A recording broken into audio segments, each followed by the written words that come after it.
உப்புமானாலே ஓடிடுவாங்க. ஆனால் இந்த மாதிரி உப்புமா செஞ்சு கொடுத்து பாருங்கள், இன்னும் வேணும்னு கேட்டு வாங்கி சாப்பிடுவாங்க. ஸ்டவ் ஆன் பண்ணி கடாய் வச்சு 1 கப் அளவு அரிசியை, எந்த அரிசினாலும் ஓகே, இந்த மாதிரி பொன்னிறமாக வறுத்து ஆற வச்சு கொரகொரப்பாக அரைச்சி எடுத்துக்கலாங்க. ரொம்ப ஃபைனாகவும் அரைச்சிடக்கூடாது, ரொம்ப பெருப்பாகவும் இருக்கக்கூடாது.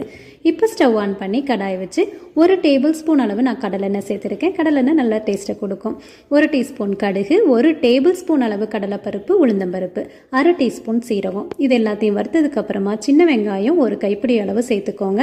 இதில் காரத்துக்கு தகுந்த மாதிரி வரமிளகாய், பச்சை மிளகாய், கருவேப்பிலை இது எல்லாத்தையும் நல்லா வதக்கிட்டு தேவையான அளவு உப்பையும் சேர்த்து ஒரு 1.5 லிட்டர் அளவு தண்ணியை சேர்த்து மல்லித்தலை தூவி நல்லா கொதி வந்ததுக்கப்புறமா நம்ம அரைச்சி வச்சுருக்கோம் இல்லையா அரிசி, அதையை போட்டு நல்லா வெந்து வந்ததையும் மல்லித்தலை தூவி கொஞ்சம் தேங்காய் எண்ணெய் ஒரு டேபிள் ஸ்பூன் சேர்த்து ஒரு 2 நிமிஷம் மூடி வச்சுட்டு அப்புறம் எடுத்து சாப்பிட்டு பாருங்கள்.